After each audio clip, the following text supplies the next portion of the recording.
All right, Circle K has today joined the FAI as the official fuel and convenience partner to the men's and women's national teams and the first ever title partner of the FAI Club Mark, the association's grassroots award to improve clubs and help grow football in communities throughout Ireland. To launch it, I'm delighted to be joined on the line by Republic of Ireland defender John Egan. How are you, John? All good, Nathan. How are you? Fresh-ish from last night. You got half an hour.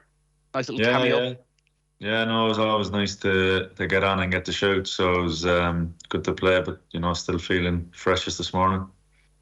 The talk after the game is about the amount of goals Ireland are conceding and the type of goals Ireland conceding. And there's been a lot of analysis done over the few hours as to why Ireland are conceding so many goals from distance, from outside the penalty area. Is it something you've had a chance to speak about since the game last night? Well, obviously we had recovery today, so we haven't analysed the game yet. But no, it is a bit freakish, really. Like, there's been some absolute wonder goals scored against us. You probably have to credit the opposition for that too. But we saw with the first goal last night, it was out of nowhere, an absolute wonder strike. And sometimes you got to hold your hands up and just kind of get on with it. So yeah, it's happened. To be fair, there's been a few wonder goals against us, but we just have to keep our heads down and keep playing the way we're playing and focus on us. Yeah, you're the professional. You know the speed and pace these games happen at. Honestly, looking at it from a layman's point of view, some of them are freakish.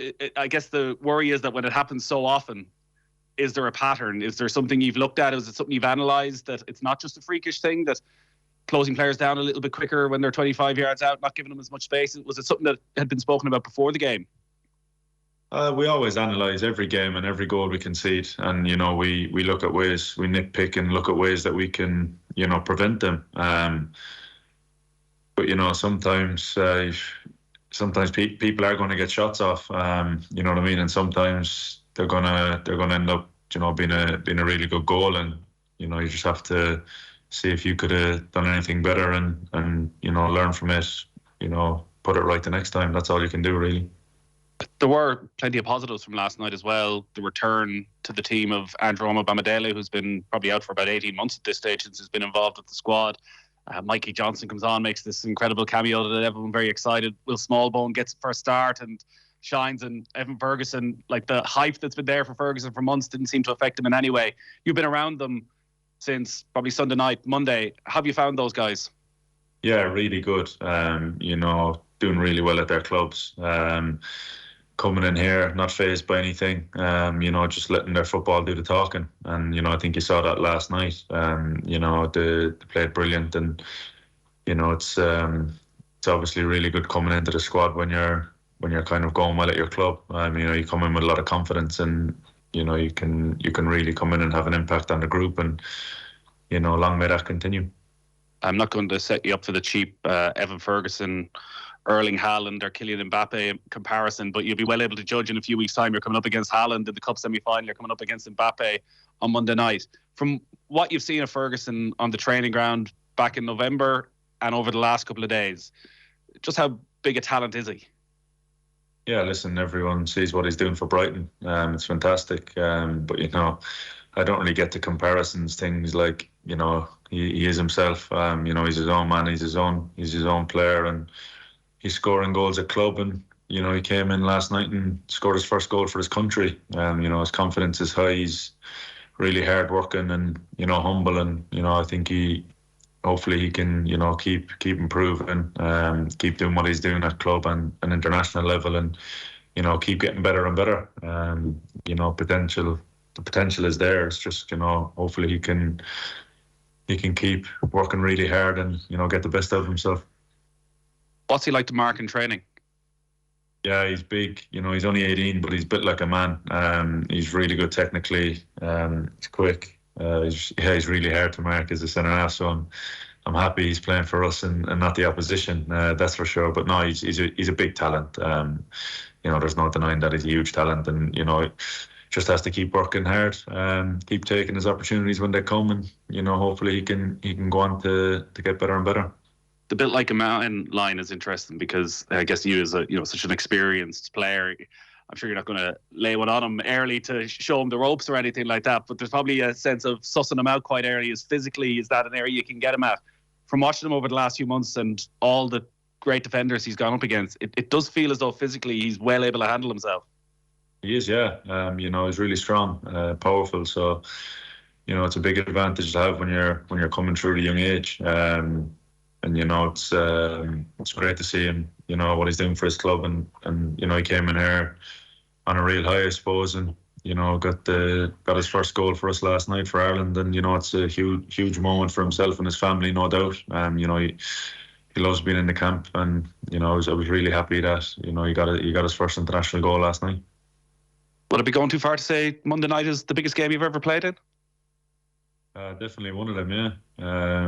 It's obviously going to be a huge game. Full house against world-class opposition. So yeah, really looking forward to it. How much of what you've done over the last couple of days has been talking about France compared to Latvia? Was last night to get some game time for players who needed it, implement some tactics with some new players, but all the conversations on Monday, Tuesday been around the France game? We were focused on Latvia and getting the positive result there. So we were talking about the Latvia game, how we're going to approach it, but also a couple of chats about the French game too, which is normal because that's obviously a qualifier. But we prepared well for Latvia game, and now we're going to be full steam ahead, just focusing and preparing for France on Monday. They may not be the world champions, but as an attacking force during that World Cup, we saw they probably are the best attacking force internationally in world football right now. The results that you've had against the better teams under Stephen Kenny, how much is that where you're taking confidence heading into this game, that the matches against Portugal, some of the performances against Serbia, even the playoff going back all the way to Slovakia, that generally when the team has come together, it has been against those sides that we expect to bring that extra bit of quality? Yeah, listen, there's no doubt. We're coming up against a top class team, but we believe in ourselves. When we click and play together as a team, we'll have our game plan and we'll go out there and try to enforce that. Obviously, it's going to be a tough game, but we've showed in the past against the big teams, like you said, that we're definitely well able, and barring a couple of late goals in Portugal, we nearly beat Portugal away, which is one of the toughest games in Europe, and so we just have to take confidence from that.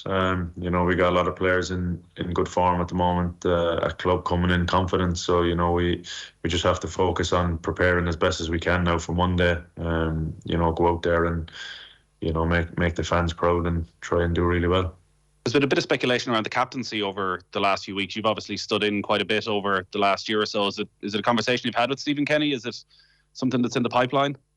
No. Seamus is our captain, and he's a really good one at that. A really proud Irishman, and his kind of energy and his passion for Ireland feeds off on the rest of us, and he's a huge leader for us. The opportunity on Monday night is massive. Like, we look back at the history of Irish football, and everyone can remember the moments.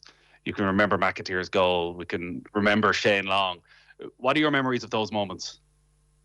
Yeah, class. I think growing up, you're glued to every Irish match on the telly, and you remember every single moment. And as you start making it into the Irish squads, I suppose you kind of dream of having them moments as well, and being a part of something like that. So yeah, all that stuff kind of drives you on too. And we know it's a tough task, but we believe in ourselves, and we know that we've got a really good, talented squad, and we want to keep improving. And the best way to do that is to go out and test yourself against the best. It's rather depressing when you think about it now that Evan Ferguson wasn't even born when Jason McAteer scored the goal against the Dutch, and he was about 12 when Shane Long scored that goal. Yeah, we're getting old. Me much quicker than you, but it's quite frightening. That's making me feel a bit old now as well. Yeah. Well, here, listen, I'm sure the family will be up. We spoke to your mother for that brilliant piece we did with you a few months ago. I'm sure she'll be there front and centre cheering you on, and enjoy the occasion, and listen, the very best of luck. Go make history. Thanks a million. Cheers.